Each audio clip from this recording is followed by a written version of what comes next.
ونصلي على رسوله الكريم اما بعد۔ وراثت کے حوالہ سے کل دو باتیں بیان کی تھی۔ پہلی بات مال وراثت کا اطلاع کس مال پہ ہوگا، اور دوسری بات وراثت تقسیم کرنے سے قبل کون سے مراحل طے کرنے ہوتے ہیں۔ تین باتوں پہ آج کچھ کہنا ہے۔ ان تین میں سے پہلی بات ورثاء کے دائرہ میں کون کون سے رشتہ دار شامل ہوتے ہیں کہ یہ میت میں عزیز اقربا میت کے وارث بنیں گے۔ ایک دوسری بات جو وارث بن جاتے ہیں ان میں سے کسی کو ہم آگ کر سکتے ہیں کہ نہیں۔ اور تیسری بات جو ورثاء کے دائرہ میں نہیں آ رہے کیا ان میں سے ہم کسی کو لا سکتے ہیں کہ نہیں۔ ان تین باتوں پہ آج پہلی بات کہ فوت ہونے والے کے کون کون سے رشتہ دار وارثوں کے دائرہ میں آتے ہیں۔ اس سے سمجھیے کہ رشتہ دار کچھ وہ ہیں جو اللہ کریم کی طرف سے بن گئے ہیں، اور کچھ وہ ہیں جو اپنی ثوابدید سے بندے بناتے ہیں۔ جو اللہ کریم نے بنائے ہیں ان میں دو لفظ آپ ذکر رکھیں۔ ایک ہوتا ہے ہر انسان کا اصول، اور ایک ہے فروع۔ اصول کہتے ہیں آباء و اجداد جن سے ہم دنیا میں آئے، یعنی ہماری جڑ، ہماری اصل، جیسے باپ ہے، ماں ہے، یہ ہمارے اصول ہیں۔ اور فروع وہ جو ہماری فرع بنے، ہم ہمارے وجود سے وجود میں آئے، یعنی کہ اولاد، بیٹے بیٹیاں۔ تو یہ وہ رشتے ہیں جو اللہ نے بنائے، اصول بھی اور فروع بھی۔ اور جو بندے بناتے ہیں اپنی ثوابدید سے وہ ہے زوجین کا میاں بیوی۔ انتخاب کر کے غور و فکر کر کے ہم نکاح کرتے ہیں، نکاح کے ساتھ ایک مرد عورت کا شوہر بنتا ہے، عورت مرد کی بیوی بنتی ہے۔ پورے ورثاء میں آپ غور کر لیں، وہ تمام وارث اصول، فروع اور میاں بیوی اس کے ارد گرد، اسی کے ارد پوری وراثت میں جہاں بھی جائے گا اصول اور فروع میں اور زوجین۔ اصول میں پھر درجہ بندی ہے۔ درجہ بندی کیسے؟ قرآن پاک نے اس کے لیے نصب کیا اقرب۔ ایک ہوتا ہے قریب اور ایک ہوتا ہے اقرب۔ یہ اس کا فرق کیا ہوگا؟ قریب تو کہتے ہیں قریب والے، اقرب کہتے ہیں جو نسبتاً باقیوں کے زیادہ قریب۔ جتنے دوست اس حال میں بیٹھے ہیں یہ سارے میرے قریب ہیں، لیکن یہ بھائی جان جو میرے سامنے ہیں یہ میرے اقرب ہیں، باقیوں کی نسبت یہ زیادہ قریب ہیں فاصلے کے اعتبار سے۔ ایسے ہی رشتوں میں قرآن کریم نے جو اصول دیا ہے وہ اقرب کا اصول ہے کہ قریبی تو بہت ہوں گے، سارے قریبی وارث نہیں بنے، ان میں جو اقرب ہوگا وہ وارث بنے گا۔ للرجال نصیب مما ترک الوالدان والاقربون. اب اصول میں اقرب ہے، ایک ہے باپ، یہ اصول ہے، اور ایک ہے دادا، یہ بھی اصول ہے، ایک ہے پردادا، یہ بھی اصول ہے، لیکن ان میں اقرب کون ہے؟ جی باپ اقرب ہے، بغیر کسی فاصلہ کے، بغیر کسی واسطہ کے میت کے سب سے قریب باپ ہے اصول میں. تو اس لیے باپ وارث بنے گا، باپ کے ہوتے ہوئے دادا وارث نہیں بنے گا. فرسٹ اصول جو ہے پہلے ان کے ہوتے ہوئے جو دوسرے نمبر کے ہیں، تیسرے نمبر کے ہیں، وہ وارث نہیں بنے گا. ایسے ہی ماں ہے، ماں وارث بنتی ہے، ماں کی موجودگی میں ماں کی ماں وارث نہیں بنے گی. باپ کی موجودگی میں دادا جی وارث نہیں بنے، پردادا وارث نہیں بنے. اور جس وقت یہ اقرب فرسٹ اصول یہ موجود نہ، یہ فوت ہو جائے، تو پھر ان کے بعد یعنی دادا، اب دادا وہی وراثت دے گا جو باپ کو ملے. تو یہ ایک اصول کے حوالے سے، اور یہی قاعدہ قانون فروع کا. فروع میں بھی جو سب سے پہلی مرحلہ وہ انسان کی اپنی اولاد جو بغیر کسی واسطہ بیٹا وارث ہے، بیٹی وارث ہے. بیٹے کے ہوتے ہوئے بیٹے کا بیٹا وارث نہیں، جس طرح باپ کے ہوتے ہوئے باپ کا باپ وارث نہیں، ایسے ہی بیٹے کے ہوتے ہوئے بیٹے کا بیٹا وارث نہیں، بیٹی کے ہوتے ہوئے بیٹی کی بیٹی وارث نہیں. یہ بالکل قاعدہ یہ ہے. تو ایک اصول اور فروع کا یہ قاعدہ ہے کہ یہ بندے وارث ہیں. جس وقت یہ فصل نہ ہو تو پھر جو ان کی جگہ لے رہے ہیں وہ وارث ہیں. وہ بھی نہ ہو تو پھر ان کی شاخیں آتی ہیں، ان کی اولادیں آتی ہیں. مثلا باپ نہیں ہے، دادا بھی نہیں ہے، باپ بھی نہیں، دادا بھی نہیں. اب باپ کی اولاد وہ ہمارے کیا لگتے ہیں؟ بھائی، میت کے بھائی، وہ جگہ جگہ ہے. ایک تو وسا کے دائرہ میں اصول اور فروع کا لفظ آپ یاد رکھیں گے تو تمام رشتہ داروں میں یہ انتخاب کرنا کہ کون وارث بن رہا ہے اور کون نہیں، آپ بڑی آسانی سے کر سکتے ہیں. اور دوسرا ہے جو رشتہ ہم نے خود منتخب کیا، وہ ہے زوجین، میاں میاں بیوی ایک دوسرے کے وارث بنتے ہیں جب تک وہ حالت نکاح میں ہے. چاہے بیوی شوہر کے گھر رہ رہی ہو یا ناراض ہو کے اپنے میکے بیٹھی ہو، ہر حال میں وارث بنے گی. شادی کو ایک رات گزری ہو، انتقال کسی ایک کا بھی ہو جائے گا تو دوسرے کا وارث بنے گا. اور اگر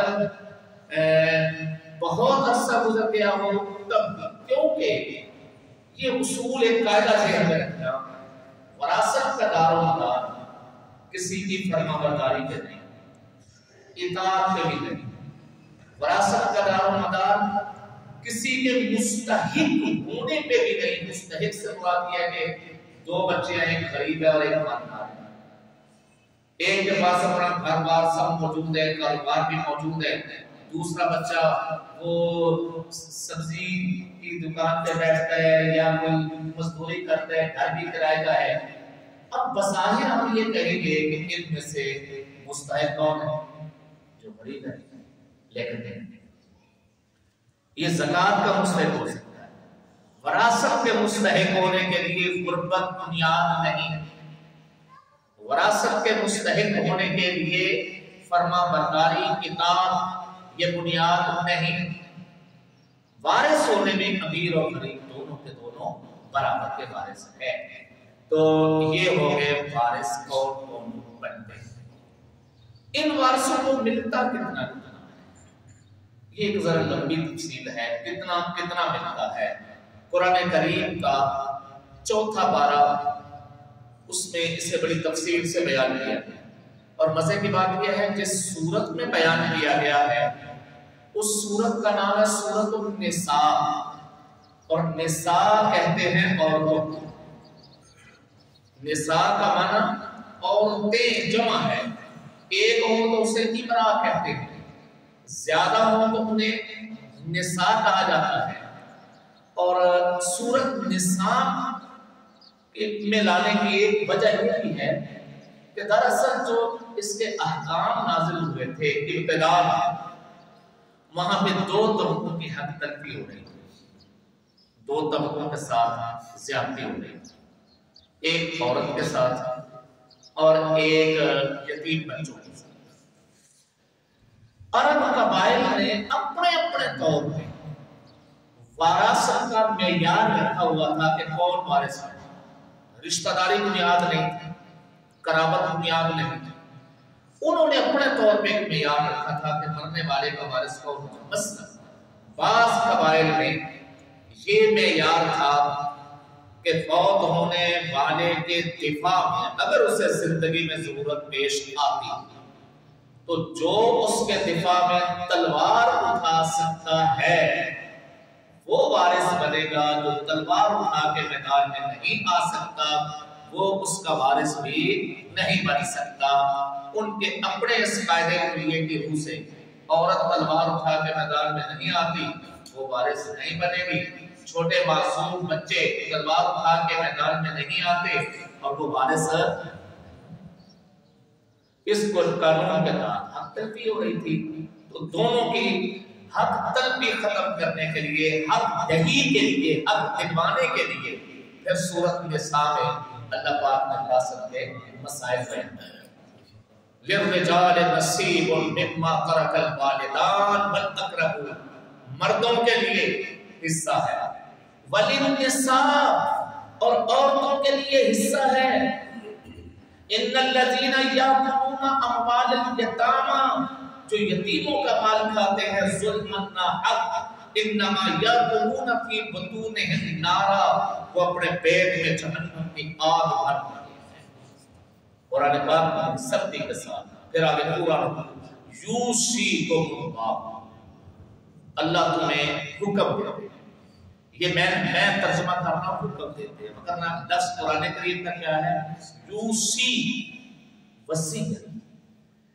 وصیت انتہائی تاکیدی حکم کے اوپر بولا جاتا ہے، انتہائی تاکیدی، کہ جس سے سر منہ انحراف کی گنجائش نہ ہو اس کے لیے حکم کیا آتا ہے؟ وصیت۔ تو اللہ پاک نے جن مسائل میں انتہائی تاکید پیدا کرنا تھی ان کو وصیت کے ساتھ تعبیر دیا کہ یوصیکم اللہ، اللہ وصیت کرتے ہیں۔ والدین کے حوالہ سے قرآن پاک نے فرمایا وَوَصَّيْنَا الْإِنسَانَ بِوَالِدَيْهِ إِحْسَانًا، ہم نے انسان کو وصیت کر دی ہے کہ ماں باپ کے ساتھ احسان کرے، تاکیدی دی۔ تو یہ قرآن پاک میں اس کی تفصیل موجود ہے، کس کس وارث کو کتنا کتنا ملے گی، یہ قدر تفصیل ہے۔ آخری دو نقطے رہ گئے، تو میں گھڑی کو بھی دیکھ رہا ہوں کہ وقت ہمارا صرف اس کو سمیٹ دیا، میں 4 سے 5 منٹ اور دے دوں۔ آخری نقطہ یہ تھا، دو نقطے یہ کہ جو ورثاء کے دائرہ میں آ جاتے ہیں کیا ہم انہیں آگ کر سکتے ہیں؟ ہم اپنی ترجیحات کی بنیاد پہ یہ مانتا نہیں، یہ کما کے نہیں دیتا، میں اسے آگ کر دوں، نہیں، ہم نہیں کر سکتے۔ یہ اس لیے کہ اس کی بنیاد فرمانبرداری نہیں ہے، اس کی بنیاد یہ، اس کی بنیاد اقرب قرابت ہے، قرابت ختم نہیں ہو سکتی۔ ہم آگ نہیں کر سکتے، محروم نہیں کر سکتے۔ ہاں البتہ چند جرائم یا چند وجوہات ایسے ہیں کہ اگر کسی وارث میں وہ پائی جائے تو پھر وہ اپنے مورث کا وارث نہیں ہے۔ چند وجوہ ایسے ہیں۔ نمبر 1 قتل، قاتل میں اگر کوئی بندہ مرڈر ہوا ہے، قتل ہوا ہے، کبھی موت نہیں ہوا، قتل ہوا ہے۔ تفتیش اور تحقیق سے ثابت یہ ہو گیا کہ اس کے قتل میں فلاں فلاں بندہ ملوث ہے اور وہ وارثوں کی فہرست میں بھی آ رہا ہے۔ خدا نخواستہ بیوی ملوث ہے تو بیوی وارثوں کی فہرست میں آتی ہے کہ نہیں؟ آتی ہے۔ یا خدا نخواستہ بیٹا ملوث، یہ میں اس لیے کہہ رہا ہوں کہ یہ زمان نے یعنی زمانے کے ستم نے ہمیں ایسی مثالیں دے دی کہ بچے اپنے باپ کے قتل میں ملوث پائے گئے، ایسی مثالیں موجود ہیں۔ اگر کوئی بیٹا باپ کے قتل میں ملوث پایا گیا تو اب وہ اپنے باپ کے ورثاء کی فہرست سے خارج ہوتا ہے، وہ وارث نہیں بن سکتا۔ تو ایک جرم قتل، ایک قاتل ورثاء میں اگر کوئی ہو تو وہ وارث نہیں۔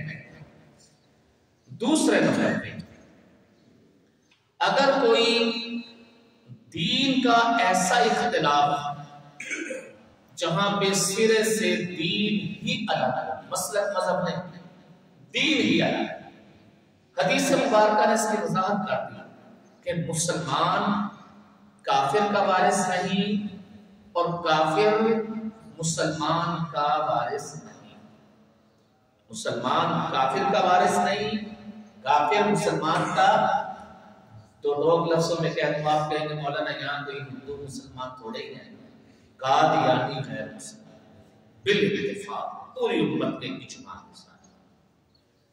اگر بیٹا خدا نخواستہ قادیانی ہو گیا اور باپ فوت ہو گیا، یہ بیٹا اس فوت ہونے والے کا وارث نہیں بنے گا، ورثاء کی فہرست سے خارج ہے۔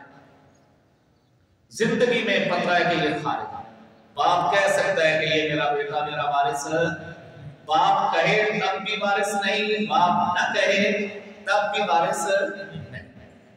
اختلاف دینین، دونوں کا دین الگ الگ ہے تو ایک دوسرے کے وارث نہیں۔ تیسری وجہ وہ بالعموم ہے اس وقت پوری دنیا میں موجود ہے، وہ ہے حریت اور عبدیت۔ حریت اور عبدیت کا مطلب ہے کہ وارث اور مورث ان میں سے کوئی ایک آزاد ہو اور دوسرا غلام۔ شخصی غلامی اب پوری دنیا میں ناپید ہے۔ اس وقت جو ہم کہتے ہیں نا غلام قوم ہے، فلاں قوم غلام ہے، فلاں غلام ہے، یہ شخصی غلامی نہیں ہے، یہ شخصی نہیں۔ اس کے لیے اور لفظ کا انتخاب کرنا پڑے گا، اس کے لیے ہم سیاسی غلامی کہیں گے، معاشی غلامی کہیں گے اور غلامی کہیں گے۔ جو شخصی غلامی ہوتی ہے وہ پوری دنیا میں ختم ہے۔ شخصی غلامی جہاں ہوتی ہے وہاں غلام پہ جمعہ فرض نہیں ہوتا، وہاں غلام پہ حج فرض نہیں ہوتا، وہاں غلام پہ زکاتیں فرض نہیں ہوتی، وہاں غلام پہ عیدیں فرض نہیں ہوتی، وہاں غلام پہ جہاد فرض نہیں ہوتا، وہاں غلام اپنی مرضی سے شادی نہیں کر سکتا، وہاں غلام اپنی مرضی سے تجارت نہیں کر سکتا، خرید و فروخت نہیں کر سکتا، غلام اپنی ذاتی پراپرٹی نہیں بنا سکتا۔ ایسی غلامی آج ہے، یہ شخصی غلامی آج جو ہے وہ اور غلامی۔ یہ تو وجہ ہو گئی۔ اب آخری نقطہ رہ گیا کہ جو وارث نہیں ہے، ورثاء کے دائرہ میں نہیں ہے، ہم انہیں بنا سکتے ہیں کہ اس میں زیادہ تر ہوتا ہے لیب پانا، یعنی محبت و عقیدت سے کوئی بچہ لے کے پانا ہوتا ہے۔ بچے لے کے پالنے کا جذبہ آج کا نہیں، یہ پرانا ہے، بہت پرانا جذبہ، جاہلیت ہے۔ نبی کریم صلی اللہ علیہ وسلم نے بھی ایک شخص کو اپنا بیٹا بنایا تھا، اور مزے کی بات یہ ہے پورے قرآن کریم میں نبی پاک صلی اللہ علیہ وسلم کے وابستگان میں سے کسی کا بھی نام نہیں، نہ آپ کی اولادوں میں سے، نہ آپ کے دامادوں میں سے، نہ آپ کی بیٹیوں میں سے، نہ آپ کی بیویوں میں سے، نہ آپ کے اصحاب میں سے، نہ آپ کے ہم نشینوں میں سے، کسی کا بھی شخصی نام جو اس کا نام رکھا گیا تھا وہ قرآن پاک میں نہیں، لیکن ایک بندہ تھا، صرف ایک بندہ، وہ کون؟ جس کو نبی پاک صلی اللہ علیہ وسلم نے منہ بولا بیٹا بنایا، منہ بولا بیٹا بنایا، ان کا نام ہے حضرت زید رضی اللہ تعالی عنہ۔ ان کا نام موجود ہے قرآن پاک میں، فلما قضا زید منہا۔ علماء نے نکتہ لکھا ہے کہ نبی کریم صلی اللہ علیہ وسلم کے نسب کی نسبت بہت اونچی، لیکن اللہ کے احکامات ان سب سے اونچے ہیں۔ اللہ پاک نے حکم دے دیا، محبوب آپ نے اس بچے کو جو اپنا نام دیا تھا نا، ولدیت کا، والد ہونے کا، یہ نام واپس دے دے۔ اتنی بڑی نسبت نبی دے دے اور پھر واپس لے، یہ پیغمبر کے مقام رفعت پہ بھی مناسب نہیں۔ تو قدرت نے تسلی کے لیے فرما دیا کہ آپ کی نسبت سے نام نسب کے طور پہ خارج ہوگا، اس کے بدل میں ہم ایسی کتاب میں نازل کر دیں گے کہ ہمیشہ ہمیشہ قیامت کے بعد بھی اس کتاب میں یہ بڑا پرانا سسٹم ہے۔ لیکن نبی علیہ السلام کے اوپر وحی نازل ہوئی، اس وحی میں جب حکم آ گیا کہ اب آپ نے کسی کو اس طرح بیٹا نہیں بنانا، تو اس سے 3 مسئلے ہیں، ایک نہیں 3۔ ایک مسئلہ نسب کا حل ہوا کہ کسی کا لے کے بچہ جو پالا ہے اس کو نسب نہیں دے سکتے اپنا، بالکل نہیں دیں گے تو گناہ گار۔ اور بعض اوقات یہ گناہ بھی ایسا بدترین گناہ بنتا ہے کہ بندہ اس کا تصور نہیں کر سکتا۔ مثلا بہن سے بچہ لے کے پال لیا، اب بچے کی ولدیت میں نام کس کا لکھا؟ اپنا۔ اس بچے کو جنم کس نے دیا؟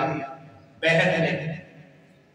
جنم بہن نے دیا، نام اپنا لکھوایا والد کے طور پہ۔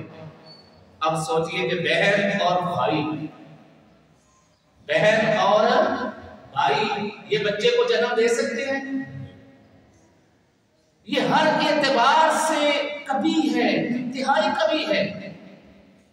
تو میں عرض کروں نسب اٹھا لو، نسب نے دے۔ دوسرا مسئلہ اس سے حل ہوا نکاح کا۔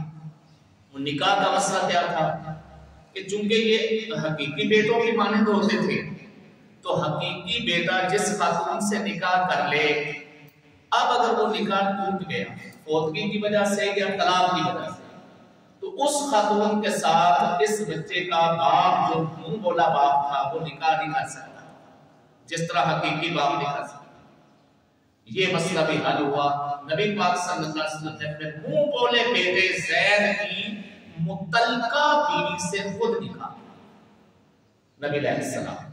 اور تیسرا مسئلہ حل ہوا وراثت کہ وہ وارث نہیں، تو وراثت کے ضمن میں وہ نہیں بن سکتا۔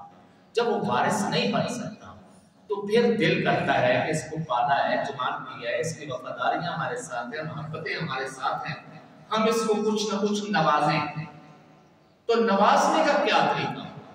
وراثت کے طریقے سے نہیں نوازیں گے، 2 طریقے شریعت نے دیے، 2 راستے۔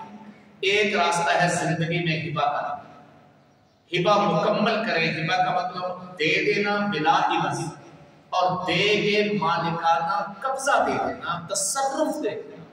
جب تک مالکانہ قبضہ اور تصرف نہیں دیں گے تو ہبہ بھی معتبر نہیں ہے۔ اور دوسرا طریقہ کیا ہے؟ اس کے حق میں وصیت کا۔ وصیت کل مال کے تیسرے حصے کے اندر رہ کے وصیت کی جا سکتی ہے، اس طرح اس کو نوازا جا سکتا ہے۔ اللہ پاک ہمیں عمل کی توفیق۔ آمین۔ الحمدللہ رب العالمین والعاقبۃ للمتقین، اللہم صلی علی سیدنا محمد وعلی آل سیدنا محمد وسلم۔ اللہم انک عفو کریم تحب العفو فاعف رب ارحمہما کما ربیانی صغیرا۔ صلی اللہ تعالی علی محمد